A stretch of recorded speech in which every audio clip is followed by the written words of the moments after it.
is head coach Adam Brubaker kicking a football into one of his players' groins when he was angry. Here is Brubaker's photo via KTLA. The punishment? No pun intended, of course. This occurred prior to the season opener. Then the news broke. An investigation would be opened into Brubaker, led by the school, Royal High, and the Simi Valley Unified School District. It was only his second year on the job. The practice went down on August 19th.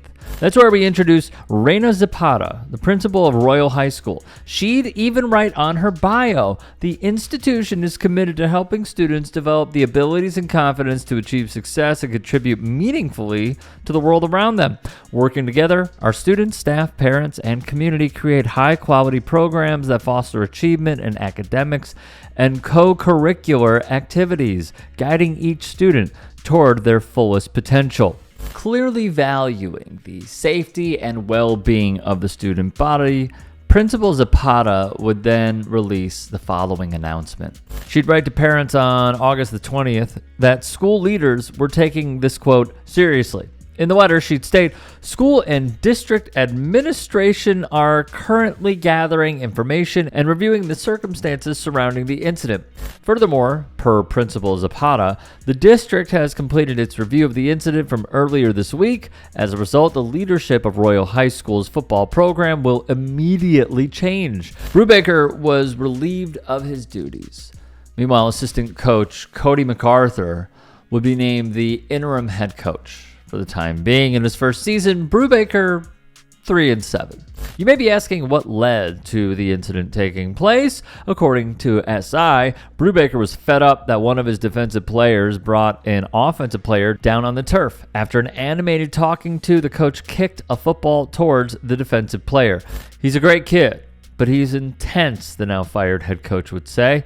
We've had at least a dozen conversations about not taking kids to the ground during team drills. It got to the point where I'd had enough. I had a chance to delete the practice film, and I didn't. I felt that tampering with the footage would be worse, he'd say. I walked up after practice and apologized. I explained myself to him, and he accepted my apology. Brubaker would also say, I kicked the ball and it hit him in the groin area, and instantly I felt like I was going to pass out. I feel, obviously, a great deal of remorse for what happened. It's a 1 in a million shot. When we finished practice, I went back over to him. I apologized. Regardless, he is no longer employed by the school, and a solid thought came from Coach Carlos T. on Twitter. We preach self-control and discipline to players every day, but then do something like this? He earned that firing.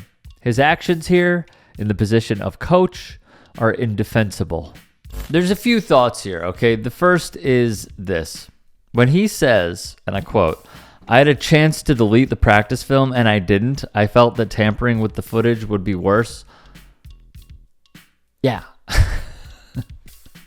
I don't know why he's like, oh, well, I could have made it worse, but I didn't. Kudos to you. Is that really what you're looking for here?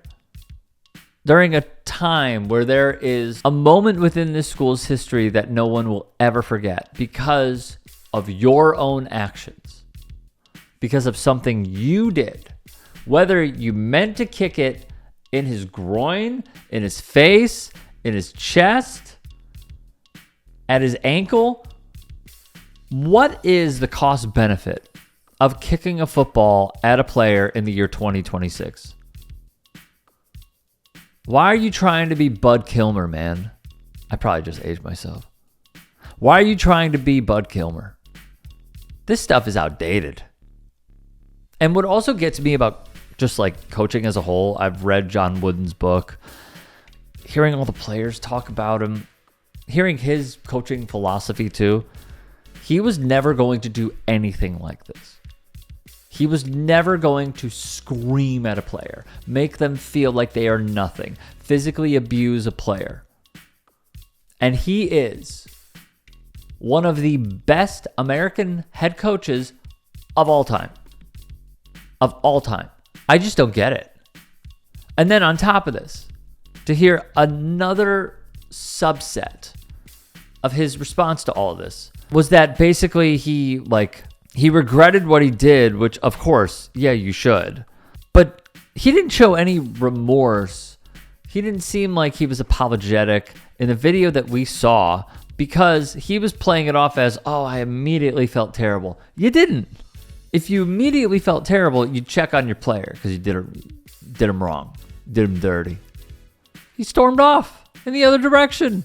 I get coaches being upset. I get coaches wanting to coach their players. What form of coaching is this? And I've seen a lot of people on Twitter and threads being like, well, back in my day, exactly. And that's why it should be kept back in time. And really, it should have never happened to you. I agree that there is a way to coach hard. I believe that there is a way, and I have seen it from many different coaches throughout sports, when cameras will capture a coach yelling at a player. At least that's what it seems like. When really what they are trying to do is get the best out of them, motivate them in that one moment to do a little bit better. What is this? I'm also old enough to remember, I believe it was at Rutgers, when Mike Rice threw basketballs at his players, throwing them at their heads, at their bodies. I have seen other coaches be verbally abusive in a way that does not belong in coaching. Yes, every kid is going to be different. Yes, every player is going to be different. And you're going to have different approaches.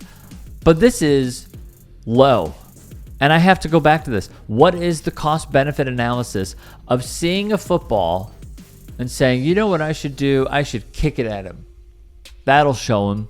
If you are really upset with him doing this in practice over and over again, how about you pull him? And if you've done that already, do it again. And then sit him. Sit him out the next day and the next day, or tell him he's not starting if he does it again. I mean, just losing your cool in this way, I find it to be utterly pathetic. So I'm not surprised that he was relieved of his duties. Hey, I appreciate you watching. Now, if you can, please do become a channel member by going to youtube.com/tytsports and clicking the join button. If that's too much for you, you can just go to tyt.com/join to become a member. It helps all of us out here at the Young Turks and keeps our network afloat. In addition, you could follow me on my socials on Twitter, Instagram, and TikTok. Appreciate the love. Have a great day.